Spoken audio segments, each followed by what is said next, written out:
been here last week, but we were out of town, so. I thought you were sick because you weren't on the air. No. No, I had 3 days to burn, so I took off Monday. And that night, Thursday, and this Monday. So, usually I leave just usually by the time you get home to get it. Yeah, who was calling for you? I don't know. Right, sorry. Like all the distance kids are going. I think on Thursday, I think he was battling a cold. It sounded like he had lost his voice. I thought he was trying to. Are we all set for Des Moines? No, it sounded to me like he was losing his voice. And it, like last Monday, I was just saying, last Monday's like, hopefully on the whatever, so it's national first.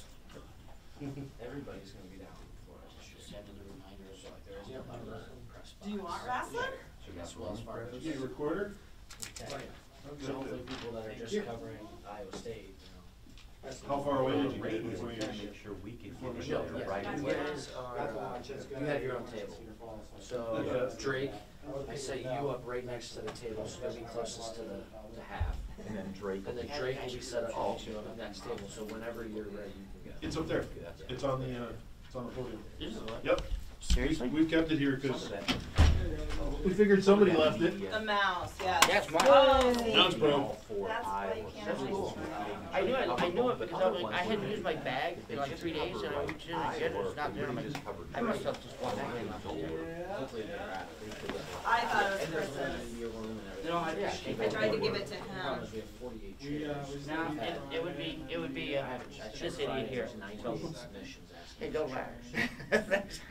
I left my monopod at museum one day, so I got Or just photography. it. Figured it out that afternoon. That's okay, you can laugh, I said it. Well, and don't those guys go Yeah, down? look at you now, it's much funner because I'm recording this one. What's that? It's funny because I've been recording this one now, so Oh, thanks. no one's saying he's an idiot. We have our, I mean, that's probably 50% top in the third press. I was misquoting his This soundbite you're using on your radio show is being taken out of context. Take it out of context, it was recorded. Yeah, I didn't know it was on mic. I was standing right in front of the microphone, I didn't know it was running. You know, Yeah, You know, that's what information. there's other people that are sort of. Can they do any We've been up Sunday night baseball games by an hour. Are they really? Apparently. 5 o'clock or 6? There'll be 6 o'clock. 24. So it'd be 6 o'clock central. Yeah. Or, you know, however later after 6 they actually give an in-game sub.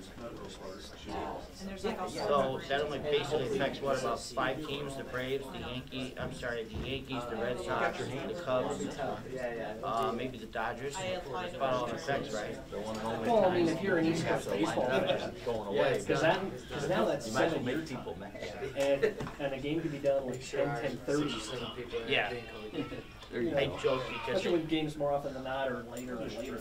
I joke because it makes me angry when, like, you know, there's other teams going on, but every time you see whoever's got the national game on Saturday, it's the same one on Sunday and the same one on Monday or whatever. Yeah. I always love looking at ESPN when it's Red Sox actually. Oh, good call, guys. Very original. Yeah. And I mean, like Cubs fans, it's like I don't want to have to deal with this.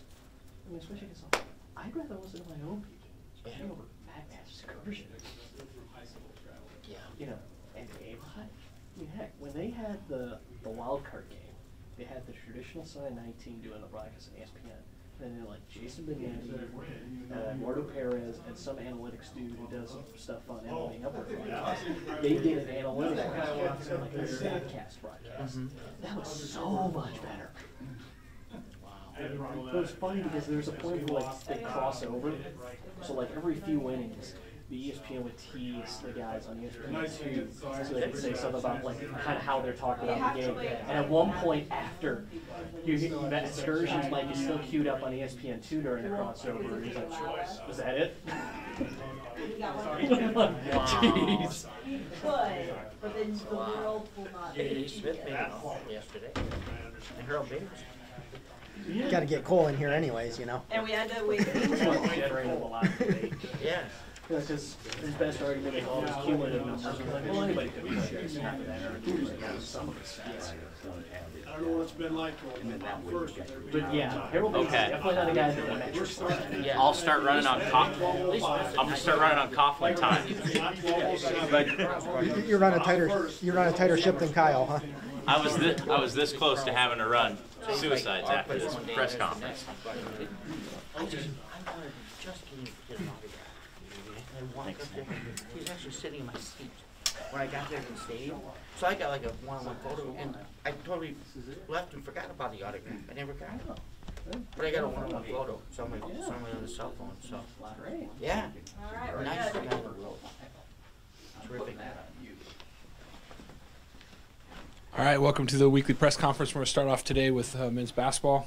They defeated Dubuque this week and have the upcoming Hy-Vee Classic where they will face the University of Iowa. Coach? Thanks, Derek. Hey, we're not getting any audio. Hold on one second. Missed something there, Gary? Not getting audio. I'm getting it. Not getting it out of here? Michelle and I are getting it. It's just Gary's fault. Let's try a different port. Can you say something, Coach? Yeah. Test 1, 2, 3. Okay. You good, Gary? I think so. Test 1, 2. Still good? Got it. Okay. We'll get right to your questions. We're in finals week this week, I think, as everybody is aware of. So the guys are very busy taking care of their finals, preparing for and taking care of their finals, and that'll be priority in particular the first part of the week for us. We are going to work out this afternoon a little bit, and they've got some individual times to get in the weight room with our strength coach when they're have some time between their finals here the first day or two. We will take tomorrow off so that they've got an entire day tomorrow to take finals on what would be on Tuesday, and then also get ready for their finals on Wednesday before we see them again on Wednesday afternoon. So working through that part, and the academics being the priority here for the first couple days before we get heavy into our preparation for our game on Saturday against Iowa. And with that, I'll take your questions. Jake, how much did you learn about the team on Saturday, given the tightness of that game and the outcome of it? How much did you learn about them? Well, a couple different things I would say. Glad that they, and not that we would expect anything different, but glad that they stayed with it and gave us an opportunity to throw that press at them. And it always looks good when it works, and it worked well for us, and it had to for us. I'm not sure that we would have come all the way back had that press not worked for us and got us some opportunities and changed the rhythm and the momentum of that game. So, happy to see the guys stay with it long enough to make some good plays and get things going our way. We've just got a lot of things, as I mentioned after the basketball game. We've just got a number of things, a number of different areas that we've got to get shored up and just work hard to get a little closer to on the same page, and then get onto the same page. And the sooner we do that, the better. I think last week was a very good week for us to get to some things fundamentally. And now we've got to work to back that up and get to some things, offense, defense, some of the other parts of the game, while we continue to work on the fundamental things that we've got to get. We've just got to get shored up. Coach, I know you've mentioned often about the kind of trying to improve that on-ball defense. What are some of the things that you can do this week to really take a step forward in that department? And what do you think is going to be kind of the keys for this team defensively to get to where you want them to be? Yeah, the on-ball defense and as basic as it sounds, the way you get good at that is the way you get good at anything else. You have to do it. You've got to spend practice time playing one-on-one. You've got to spend practice time working on your defensive footwork, and we were able to do some of that this past week with our practices. But it's it's a lot of repetition. And sometimes it gets overlooked a little bit because there are bigger picture things that you want to be working on, whether it be the offense, the defense, maybe some press or some zone offense. There's so many bigger picture things.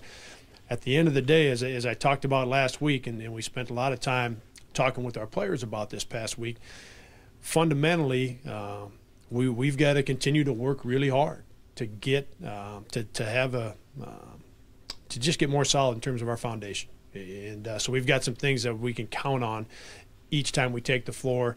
The things that you have to be able to count on in possession by possession, that usually comes back to what you're doing fundamentally. And guarding the ball would be one of those things. The best way to get better at it is to spend time doing it so that you can get reps.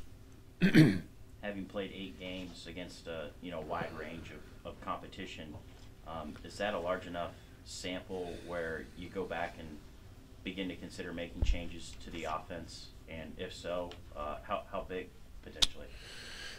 Yeah, there's I think adjustments is probably the way I would put it to what we're doing offensively. I like what we're doing, but we've got to make some adjustments within what we're doing. We've got to either with what we're doing offensively and with what we've worked at, or adding some things to our offense. We need to be able to the basketball needs to touch the paint more often, whether that's with the dribble or we throw it inside. But we have to be able to do that. And so we've got to, we've got to make some adjustments. We've got to keep adding to what we're doing. If we have to add some things to it that we haven't done yet, Cole, then we need to be able to do that as well. But there's, I still like a lot of the shots that we've taken in the last 3 basketball games. And Spencer comes right to mind in the games a week ago. This past Saturday, we had a number of good looks, guys catching and shooting with their foot down, and those are shots. No matter what offense we're running, the shots that Spencer was getting a week ago, the shots that Isaiah and some others were getting on Saturday, those are shots that we're going to keep working hard to get those same ones. But what we do need to, and I know we talked about it last week, one of the things we didn't do well enough a week ago was get the basketball into the paint. Either driving it or throwing that basketball inside, just to put a different kind of pressure on the defense and see if that doesn't open up some other things for us. What's the challenges facing Iowa on Saturday? Yeah, they're great in transition, and even going back to when Fran was at Siena, that was where we started our defensive game plan. He's always done such a good job of getting the basketball either off a missed shot or made shot, getting it out of the net, getting it out of bounds, and getting the ball into the front court. And they've got guys, that can shoot it from the 3-point line in transition, and that can get you in a hurry. They do, I think, as good a job as anybody of getting the basketball inside when they're coming in transition. And they've got multiple guys that can run to the front of the rim and plant themselves right there, and they find those guys. So they put immediate pressure on your defense in transition, inside with Cook and Garza, and then coming off the bench with a couple guys inside. If it isn't in transition, they're looking to get touches inside with those guys. So we're going to have to defend the paint after we defend them in transition. Then they've done a very good job here of with their motion offense, and their movement has been really good. Their screening has been really good. So while they're working to get touches inside with the guys that I mentioned, they've got a number of perimeter players that not only can make threes, but they've got very good size across the board. So they're guys that can drive it and finish at the basket. They put pressure on you in terms of being able to get to the free throw line with those perimeter players. And they've got a good understanding of what they want to get done. They want to hit you fast, and that can be from the 3-point line. It can be in the middle of the paint. They want to throw the basketball inside to put pressure on you there. And then they've got with the roster of guards that they've got, they just put a lot of pressure on you in the half court. So, but it starts transition defense, defending the block, and then we've got to play against their movement offensively, what they're doing in their motion and moving those guys around, because so many of those guys can make threes. And so you got, there's a lot of things to cover. With their size, do you try to trap them or turn them over, or what are the keys to kind of defending them and countering, a lot of that interior presence? Yeah, that's going to be a challenge for us. The lineup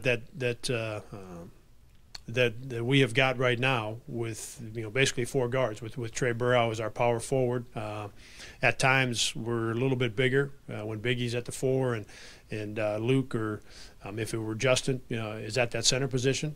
We can get a little bit bigger that way, but still not as big as what Iowa is. So we're going to have to look at I think a number of different things, and one of those being how do we get the basketball out of there? Either not let it in there, or if it does get in there, how do we get it out of there?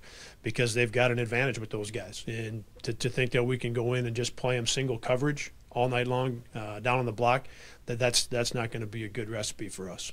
Given the fact that you've been back home, you've got this amount of practice time, is the starting lineup and or the rotation something that you're looking at changing or tweaking at all? For instance, Ty or Justin or anything like that? Yeah, well, no, not at this point. There's, as we've talked about, getting back on the practice floor last week was really good for us, and a lot of it was fundamental things. And we've got to those have to continue this week, and then we've got to make some adjustments to what we're doing so that we can get a little bit more rhythm to what we're doing at the offensive end in particular. And then from a lineup standpoint, and we saw a different lineup in that second half with Ty playing the majority of that second half. So I right now I don't, but we've got an entire week here to see what's going to be best for us in terms of what those lineups look like. Coach, I know we talked about this some over the offseason, but with this being the final Hy-Vee Classic, under what circumstances do you see a UNI playing in Iowa or Iowa State again? Yeah, that's a great question, Nick. I don't know what those circumstances would be. At this point, there haven't been any discussions, so I don't know what those circumstances would be at this point. Knowing this is the final one, does this game carry a little extra importance then? I think that one's probably better for the players, Gare. I mean they're going to feel, the way they feel about it, and as their head coach and as their staff. I mean I've never felt like it's my job or our staff's job to tell the guys how to feel about something or what to say in a certain situation. So they're each going to have their own feelings about it. From my standpoint, I mean, I've said it the entire time. My preference is that the series continues. But beyond that, we have limited to no control over where it stands right now and what it looks like going forward. So I quit worrying about it and quit thinking about it shortly after the decision was made to make the change. I moved on to something else. It doesn't change my preference, but I moved on to something else. One intriguing matchup will be AJ and Joe Weiskamp sharing the court there for playing against each other for the first time. Two of the top players in the state coming in. What do you kind of look for out of those two, and how impressed have you been with them at this stage in their careers? Yeah, they two of the best Iowa high school players in the history of our state. I don't think there's any question, and I know everybody's got their list of the top 25 or the top 50, and there's a bunch of good players that have played in the history of high school basketball in the state of Iowa, but AJ and Joe are, and without question, two of the best to do it. So I think fans are going to enjoy that. They played together in the summer, the last couple summers on their AU program, so they obviously spent time playing together and know each other well. I think Joe's off to a great start for them, going through their games and watching him doing. I think people see him as a guy who, because he scored so much in high school, I think that's where people kind of start and stop with him. Is that hey, he's a guy who's going to be a great scorer in college. He's more than that. He's a very good defender, and he's got good size. And he goes and rebounds. So he isn't just a guy who's going to get points, at least what I've seen. And I watched him play enough in high school, but watching him even at this level already, what he's done defensively and what he's done in rebounding has been very impressive. And we obviously like what like a lot what AJ's doing, and he's off to a great start for us. You talked to Coach Green quite a bit last Monday about AJ. What would you say, what thing or things in particular are most challenging for AJ right now? Yeah, I think the one of them you don't, or a big part of it you don't solve until you play some games. Just the experience part of it. You know, because the game at this level, no matter who you are, the game is different. And there's the challenges that you have at the defensive end of the floor are different than the ones that he had not only last year but in his high school career. So that takes a concerted effort on his part, or anyone who's a freshman, to be able to get done what you need to get done at the defensive end of the floor. And then offensively, just working to and a lot of it comes back to what we've been talking about with our offense, of what exactly do we feel most comfortable with, what are the things that we need to adjust, in terms of AJ and his role in that, being able to get some things where he's off the ball a little bit, whether it be an off-ball screen, just moving him around a little bit so that everything that he does doesn't have to be with the dribble, because then you've got a lot of people looking at you. You've got the on-ball defender. You've got, if you're using a ball screen, you've got that defender. A lot of times you can kind of get another half of a defender or even another full defender into that mix, and we saw some of that a week ago. So I think some of that adjustment, falls on us as coaches, not only with AJ, but to also, and this is something that I always think about, is putting all of our players in best position to be successful. And right now, some of the things that we're doing offensively, we're putting guys in and not just AJ. We're putting guys in spots where they're not quite as confident, they don't have quite as many reps, or they're not quite as comfortable, and we need to be able to make some changes there. Knowing the size and strength Iowa's got inside it, is this a game where maybe Justin Dahl could play more of a part because of the matchups? And yeah, yep. We feel like that'll be something, and potentially an important part of it here, because they are big and physical up front, and they do want to throw it inside in transition, as I mentioned. They do want to throw it inside in the half court. They do a great job of rebounding the basketball, and so very well could. For us to be able to have more size on the court could be very important for us. Good? All right, thanks. Thanks.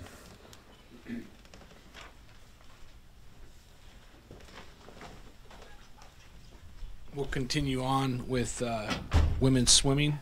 Defeated Co-College and to close out the semester. Coach Nick Lakin, they're off until January, when they will head to Iowa City, or to Ames against Iowa State.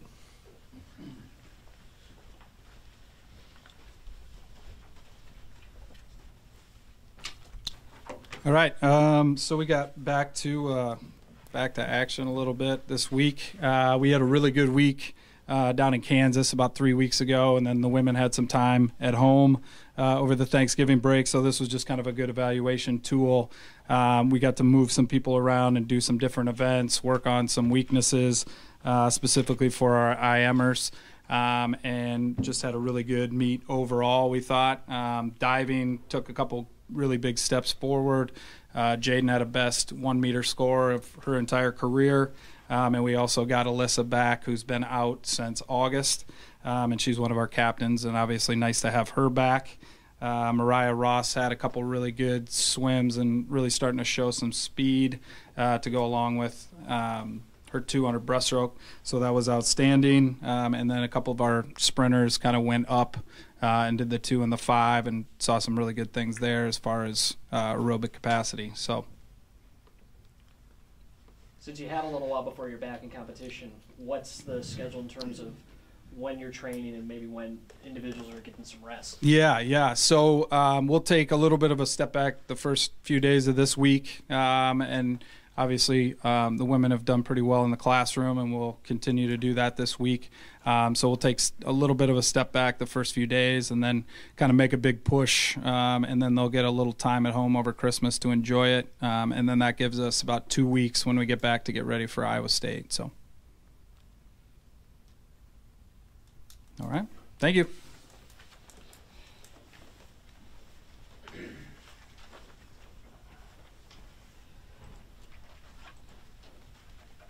All right, we'll move on to track and field. They competed their first indoor meet in Iowa City. Did some good things. Had recorded a couple school records in the 300-meter dash. Both those records were a couple decades old, and had 9 top 3 finishes and an event win. Coach Paulson.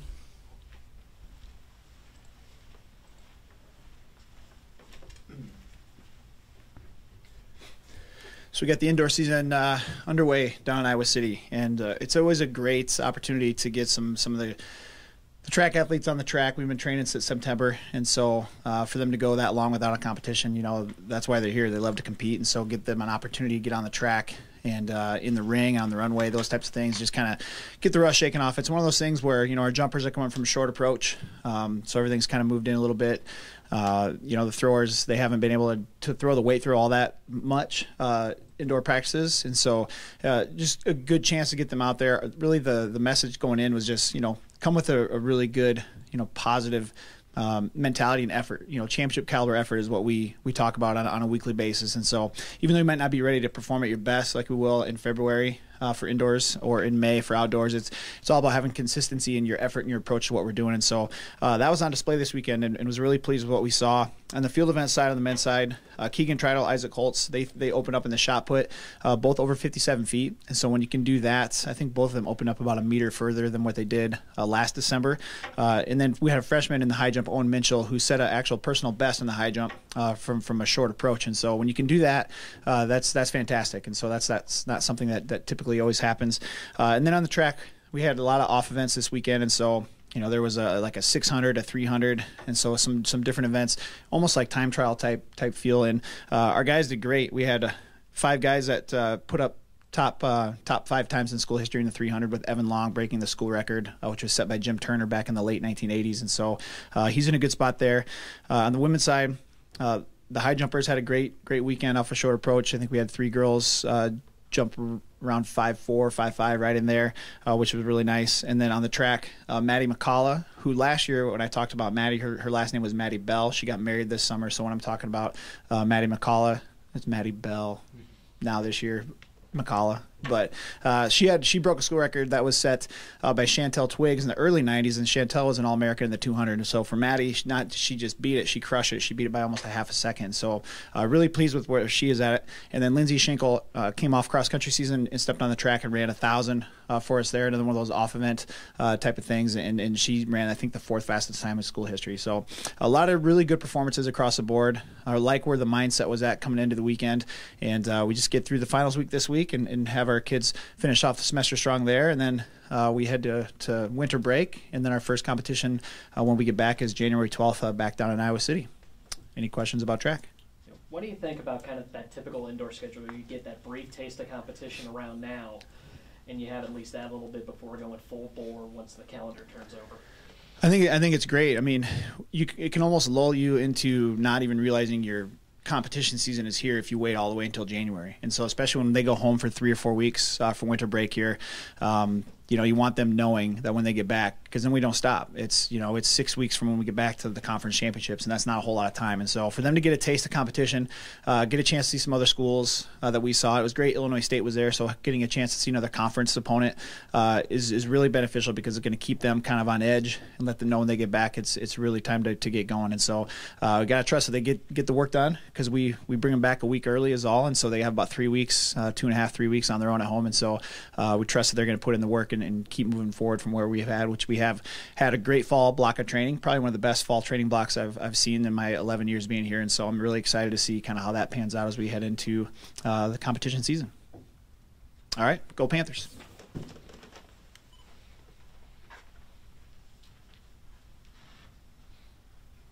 Coach Juarez, stepping over here just a second.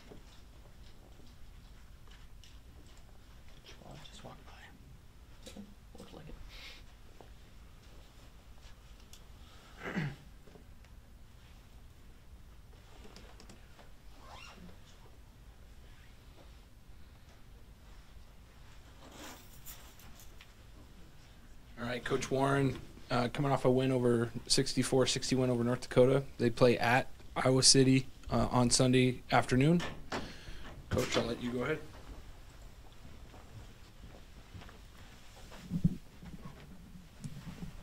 It was obviously good to get a win last time out against North Dakota.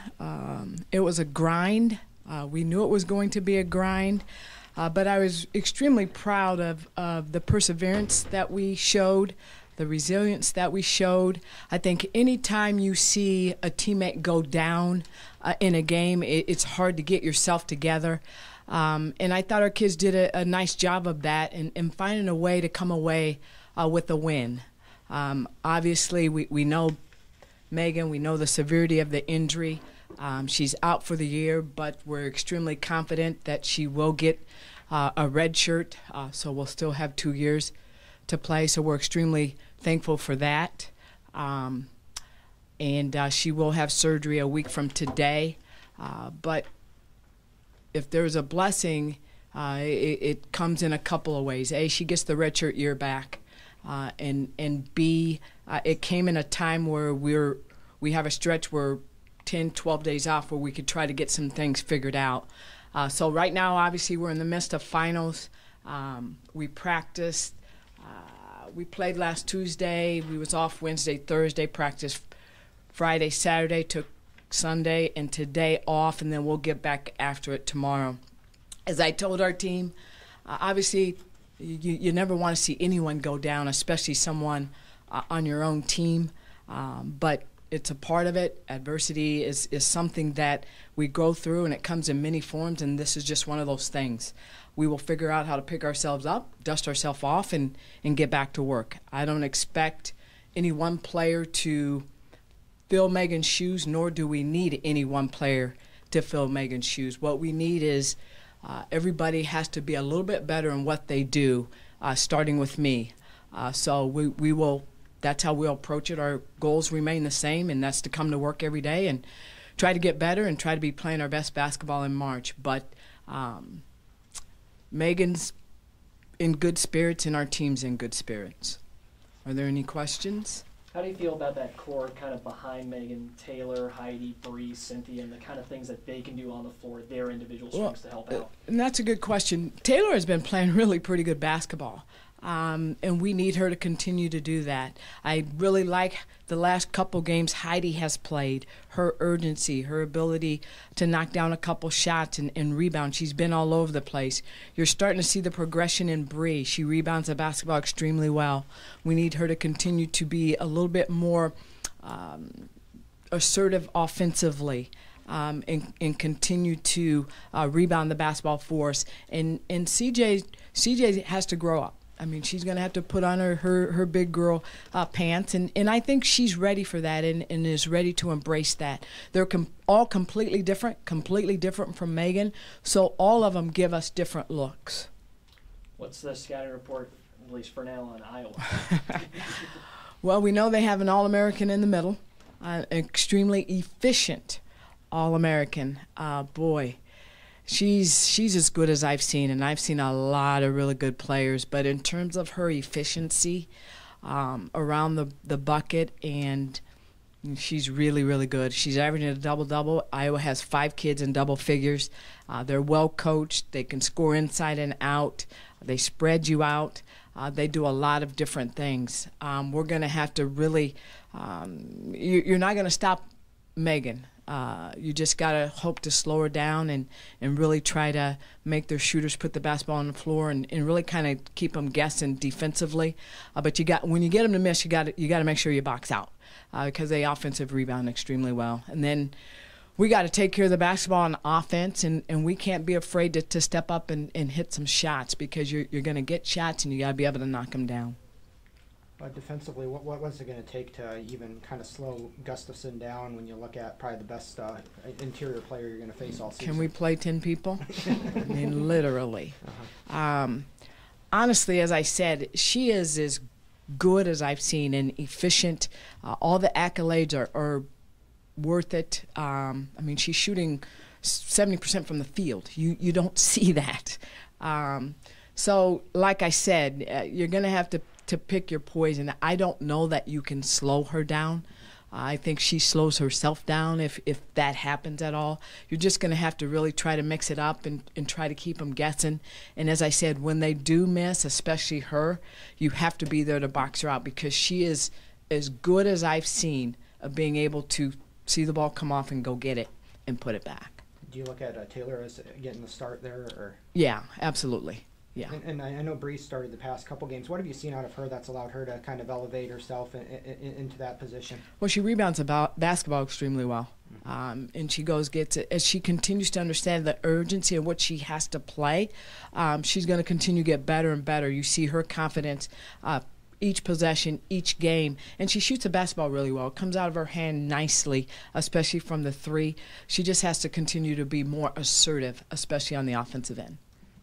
How is Alyssa Iverson coming along? And, with this long layoff, is she getting closer to being able to get onto the court? She is. She actually was cleared for the North Dakota game, but only had a couple of practices. We feel really good about what she's been able to do, especially with this time we've had off. She will see some action against Iowa. With losing Megan for the season, she was your leading offensive rebounder and defensive rebounder. How do you try and counter that with that loss? What do you do to? Well, we have to team rebound. Our guards have to rebound a little bit more for us. We have to be a little bit more. Rebounding. It's a toughness thing. It's an effort thing in terms of you got to go get the basketball, and when somebody boxes you out, you got to find a variety of ways to get inside of them. And it can't. Obviously, now it's got to be everybody. It's got to be all five kids, and to our guards' credit, some of the times we have two safeties. We're going to have to go a little bit away from that and really send five to the glass now. This is a really good Iowa team. Can you use it, no matter how the game turns out, can you use it as a bit of a measuring stick to kind of see where you're at when you start to go into conference play? Well, I don't. I mean, given the situation, we have to. Regardless, we have to find a way to figure out what's going to be our rotations. And honestly, for us now, the season's going to be a work in progress because of the caliber of kid that you lost. I mean, all conference, all defense, really your emotional leader. There's a lot we lost there. So we've got to continue just really to take it day by day and just continue to get better as one. But I'm not going to use that as a measuring stick in terms of where our season's going to go. It's going to be a day-to-day process from us when you look at what we lost. And I think most people would agree with that. Any other questions? Thanks.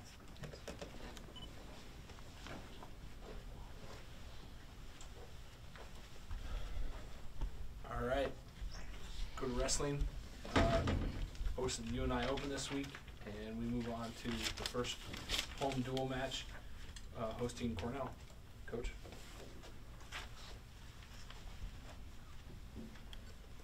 Found my plate of treats back there from volleyball, so pretty excited about it. Let's see. First off, I want to thank Carrie Ramsey for running the tournament. Thing doesn't run without her, so we had to step up, and we had a couple-hour delay. Track wrestling went down, so then we kind of went back the old-fashioned way. I want to thank her and Jen Hare for the work that they did on Saturday, because that tournament does not get run without them. So I want to make sure that we appreciate them, and then our guys did a lot of work too on the tables. So I know a little bit of a frustrating day, but it's the same for everybody. So the fans that came out too, we want to thank you for sticking with it. I know an open tournament sometimes hard to follow, but the fans that stayed till the end, we appreciate it, and appreciate the support, and look forward to seeing everyone out to the West Gym on Sunday when we wrestle Cornell. And just looking at last year's duel Cornell, I forgot I tried to race that one. It was 30-10 for Cornell. Wasn't a great duel for us. So kind of tried to forget that one. Now I see that score again and remember it, and so we got a little payback for those guys. Got a good week coming up with finals, and I know we'll be ready to wrestle on Sunday. As far as who wrestled in the tournament, we saw Elber won the tournament. The thing I like a fifth-year senior. We really gave him the option if they wanted to wrestle or not, and he wanted to wrestle. He wanted to go out and compete. He wants to go out and every opportunity that he gets to get in front of the fans and wear that UNI singlet, he's going to take it. So love it. Love how he competed incredibly hard. Kind of what I kind of liken it to is, you know, very focused with an edge though. And when you're focused with an edge, and really composed too. I mean, composed, focused, whatever you want to call it, but he had an edge to him, and that's a good thing. When Albert's wrestling with an edge, it's really good for us. And like how he competed, man, didn't give guys anything, any position. He made guys earn every single position, and I think he felt good about the weekend, and really, I think made a jump from the weekend before. And you know, it's nothing that's physical. I mean, that's the thing is like sometimes guys think, well, from week to week. I mean, week to week things can change. Match to match things can change. A lot's just where your focus is at and what you get back to, and getting back to just, hey, I'm going to go back to the things that I can really control. I'm going to go out in a fight and battle, and I'm going to really enjoy getting my opportunity to go compete and not put this extra pressure on me. And really like how he competed and how he led that team win the tournament. Max and Yant got second. Thompson's still coming back, working back from an injury, and sometimes you know, as a coach, you have to make calls what you feel is going to be the best thing for them moving forward. And he didn't need to wrestle another match. That was my call, 100%, and the right call. Yant made the finals. Got beat up a little bit in the finals, and the thing is, if you're going to be a great competitor, when a guy kind of starts to get a roll going, they start to get momentum, they start to kind of steamroll you a little bit, you have to learn how to be able to change that. You have to learn how to be able to stop that momentum that guy gets. And you have to be able to do it in the practice room too. So a lot of these things that we see that happen, it's not like they just happen in competition. They happen in the practice room. So being able to address that in the practice room, and when that snowball gets bigger and bigger and bigger, and all of a sudden it's an avalanche, you know, being able to halt that. And great competitors are able to do that, and he's still got some work to do. But liked what I saw out of him getting to the finals. And he's continuing to get better. He's putting a lot of work in. We had 3 guys get third. Biscaglia, Bennett, Skidlarz again. It's always important to come back from a loss. Really critical for us as coaches to see how guys rebound when they do lose a match, because it's going to happen sometimes. You know, obviously, we'd love for every one of these guys to go undefeated their whole careers, but not always going to happen. So how they respond to a loss, how they come back, and how they're able to refocus shows us a lot about the kind of competitor they are, but also that they're able to see the bigger picture. That, hey man, I might have lost a match. It's not the end of the world. I'm gonna improve from this and get better. And you know, Biscaglia is a guy who lost a couple matches his first tournament, but he's only gotten better. I mean, he's beat those guys now. The guys that he lost to, he's beat them, and he's beat them handily. So it just tells you a little bit with the adjustments you can make, the focus with just focus and effort, and him being ready, man. He's putting a lot of work in. Really like how he's competing. Bennett and Skidlarz, both guys won tough matches to get into that third place match. They were both dinged up, so they didn't wrestle that match. Like I said, sometimes you have to be smart when we're in December. That sometimes those matches aren't worth it. Let's see, Blockus had won his first 3 tournaments, and you know, lost a match and responded. You know, was able to win a match, was beat up a little bit, and went out and wrestled the 3rd and 4th place match. Really not being able to attack like he wanted to, and you know, sometimes that happens. Sometimes you have to be able to perform, not being 100%. So, yeah, I mean, you see a lot out of guys. You see a lot of these situations, and you put them in this situation so we can learn and we can get information. But more than anything, they can learn something about themselves, and we can go back and we get that on film, and like, okay, man, we can pinpoint some things and continue to get better. But like how he competed, we had 2 guys get 6th in the tournament, Laura and Gordon, and both had some tough competitors in their weight classes. A lot of Division I guys, probably the most Division I and a little bit higher level guys that some of our young guys had seen, but responded well. Looking forward to having these guys get their finals done. We'll get some work in this week. We have Cornell on Sunday. Before that meet, we do have a clinic before that's going to support Aiden Williams. All the proceeds are going to go to that. The clinic starts check-ins 11:30 to 12. The clinic itself is 12 to 1, and then the meet will be at 2. You won't have to leave. If you can get your sheets in early, it helps us get a count as far as T-shirts and all that stuff. So I would love to have a packed house there. I know some people have given straight donations, and we appreciate it. Some people have given donations so kids can come to the clinic because, you know, I mean, obviously some kids don't have $25, so anybody that wants to give, contact Brett Robbins and he'll take care of everything. So I'd love to see a packed house there for that, but I'll more than anything like to see a packed house for that meet, and welcome Rob Cole back. You know, his dad was a multi-time national champion here, war hero, coach here, and a legend of our sport. So come back and welcome him too. But we don't want to be too nice to him or to his team. They haven't had a full squad yet. I guarantee you they'll have as close to a full squad as they can get for this meet. I know that for sure. I know they'll have their 141 pounder was a national champion last year. Didn't wrestle at Vegas. I'd wrestled the week before, so I know he'll be here. And I'm sure that there'll be some other guys that are out of their lineup, that have been out of their lineup, but I'm sure they're going to try to get those guys back and ready for this duel. So duel starts at 2. Certainly love a packed house because it does make a difference, man. It's a fun atmosphere, and our guys are really looking forward to it. And we only get 5 opportunities. You know, as a fan, you're only going to get 5 opportunities to see this team, these individuals in the West Gym. So let's make that place loud, hot, and rowdy, and be ready to roll. But on that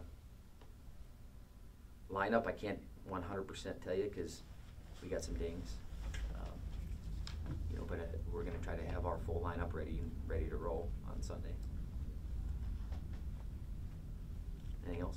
Coach, you mentioned 41 and Albert. Do you anticipate him going up against Yanni there, and how would you see a match like that kind of play out? Absolutely. I mean, you want to be able to wrestle the best guys. Mm-hmm. You know, actually, first match, I think Yanni's first college match last year happened to be Albert. Mm-hmm. And know the type of competitor that he is.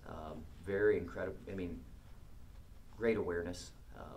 Makes great adjustments within matches. Is a really, really, really good competitor. So great for Josh to get that opportunity to wrestle him. I know from what I've said and what I've seen that he will wrestle and will compete in this match. And I said it's a great opportunity for Josh. There's a few positions that, you know, getting his hands locked, you can't let that guy get his hands locked. When he gets his hands locked, it's like vice grip, and he all of a sudden lifts you up, and he's able to score there. But great scrambles, just have to really control positions and take advantage when you can. He'll wrestle through everything. So look forward to that match. So for Josh, but also for our fans to see one of the better guys in the country. And I know Josh is one of the better guys in the country. So he wants that opportunity. Like I said, I really liked how he competed last weekend. Just a little bit of let's say a little bit of grit, you know, a little meanness, and that's okay, man. It's a tough sport. You don't have to kind of be nice out there. I mean, you can be a very tough and hard competitor, and he was this weekend, and that's what he's always done. But I saw it to a whole nother level, and I know we'll see that Sunday too. What do you know today about Carter Isley's injury? Nothing yet. He's getting checked out today. So other than that, I don't know. I don't prognosticate a whole lot because one, I'm not a doctor. 2, I mean, they're moving things around, and they're like, well, this could be this, and I'm like, I honestly, I don't care what they think at that time, because unless I see a bone sticking out, I don't really know either. Like, just give me when we know, when there's something concrete, then we know, and then we'll be able to move forward with it. But hopefully it's, those mats are pretty hard. I mean, I don't know, you got lifted up and you got 260 pounds landing on one spot on your body.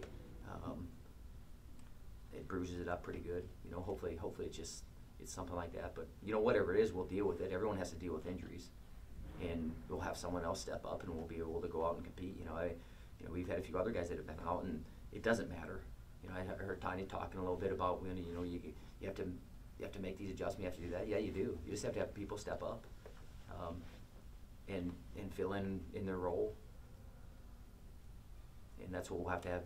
You know, if he can't go, then he can't go. Then we'll have someone else step in. I mean, that's how it is as a coach. That's how it is no one feels sorry for you. I mean, Cornell's not going to feel sorry for us. I can guarantee you that. Like, well, oh man, your heavyweight's hurt a little bit, or he's out. Like, they don't care, and I don't care either when other teams guys have guys out. You know, we'll bring our team. We'll put our team out there.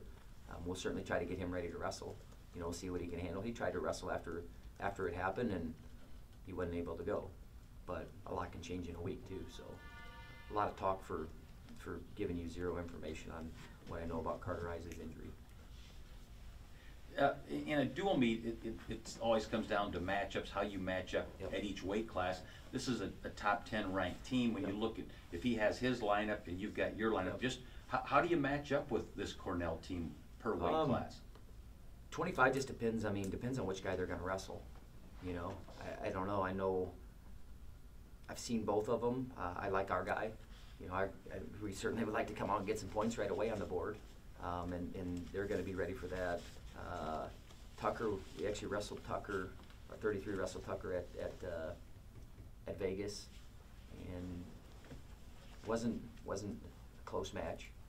But you know, as I said, things can change match to match. Then you know, you see what kind of athlete you have. Can they make adjustments? What kind of coaching can we have? Can we make adjustments? Are we going to continue to get beat in the same position?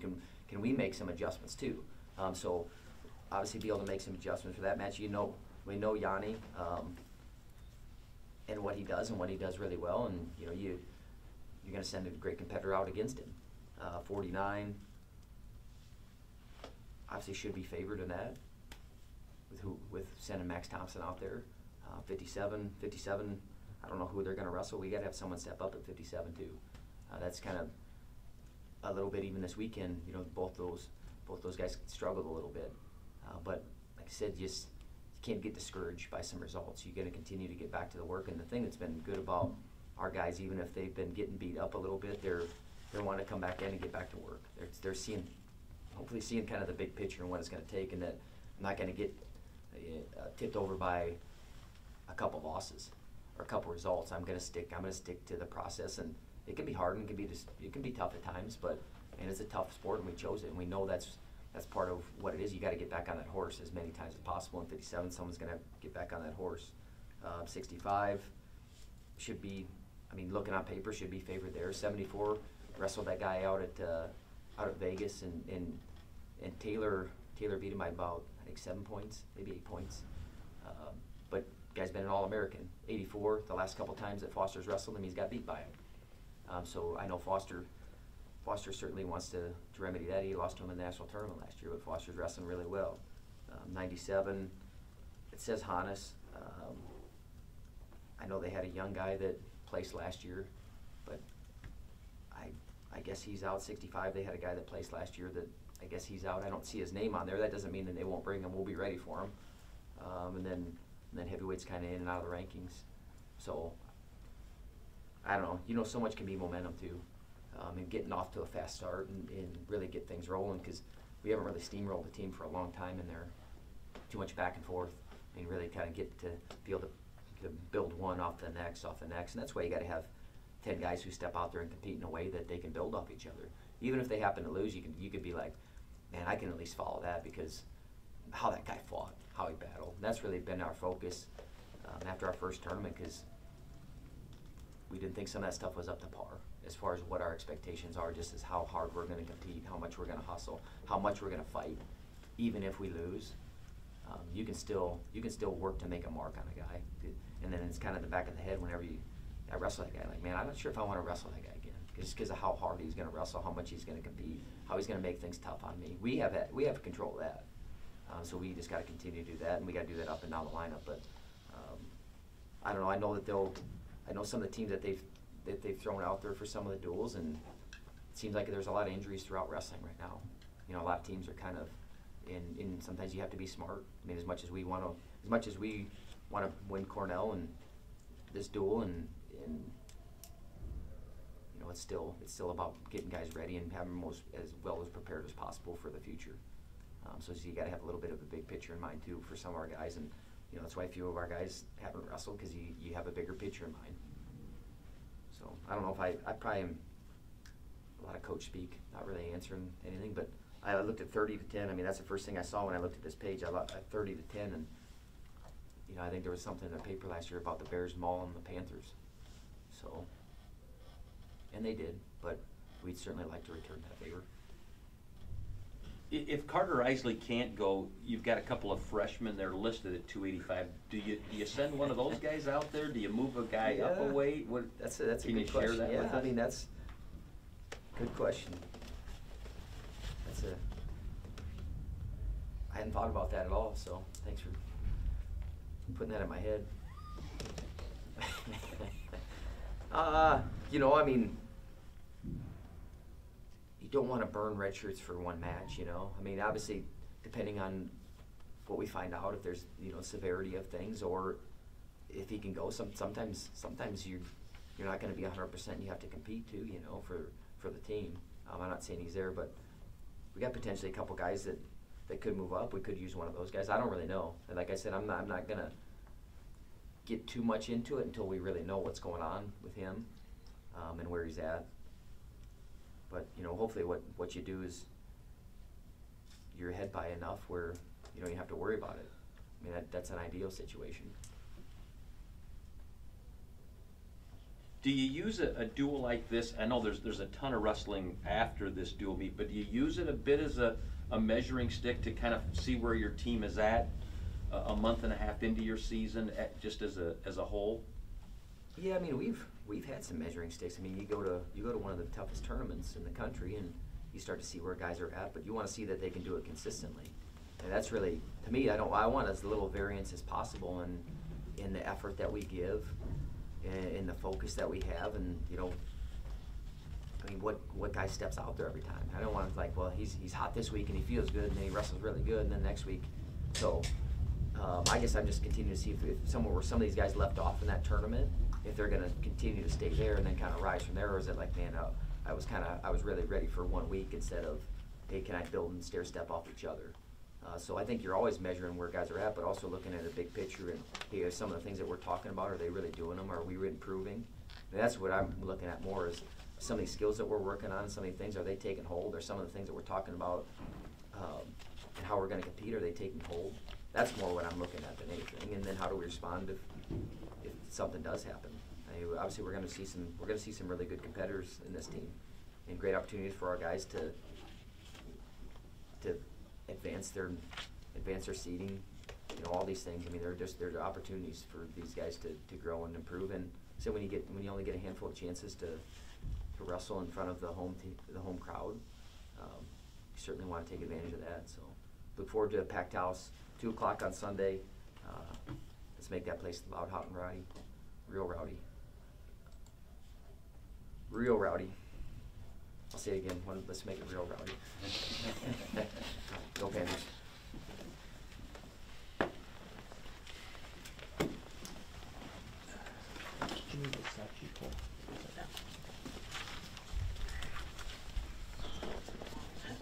All right. Hey, Jerry, talk to you. I gotta figure out what's going on. None at all? You didn't have to re-switch? No. I just set it up there. I know, right? It's about time to do a 2018 version of the Super Bowl. Michelle and I are both music in the video, I audio. think. Did you turn off your? Yeah, I know, right? They got their sway with that club dub though. I kind of like it. I love. I know. Like at first, I thought it was kind of cheesy, but then I was watching the videos. I was like, that looks like a lot of fun. Here, let's take out It's so volume. cool that they put that video out on social media every week. I look forward to watching it. Try it again, Jerry. Yeah. Keep going. Well, I don't know if you ever saw that. There's some like old footage of him when he was in the Arena League. He's a lunatic. It's in the XFL. Thing's been on the Was fly. he? He may have been. Maybe that's where I saw that footage from. I know he was a Yeah, but it's Not really. I know he was a I was like, lunatic in the seventh AFL. grade Like, when the XFL happened, so. No fair or catch. Okay. Arena League, yeah, whatever. Yeah. You kind of gotta be wired a You're certain about- way. you're about Like, right. Arena League. I wasn't he hate me, I was she hate me. At least I can see everybody always wants to bring up. If you need a copy, Gary, we can send it to you. No, I got There was Tom everything. I just Maddox. set it up there. Remember Okay. Tom Maddox? Because he ended up going to the Steelers after he was done, and they went to the Super Bowl. Yep. But I think Roethlisberger took over for him that season as a rookie. You know who my favorite XFL player is? The Purdue. For as much as you feel for it, it should do. Rom? Yeah, he gave that that interview after he came back like way too soon after concussion.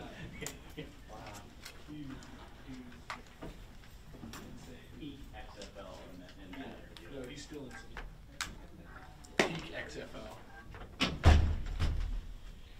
All right, what's this email I got? So I took a lot of compliments for your video. Yeah, it was good. I'm sure you did. Because you weren't there, so I thought.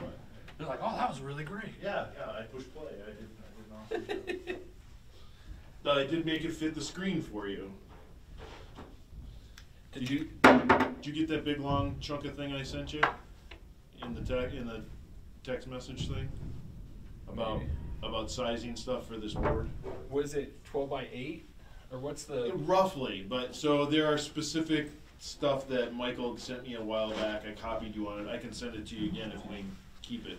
I'll look at it. I just do the safe zones and then you. Yeah, put the safe zones in and just make sure nothing's in the safe zone top and bottom.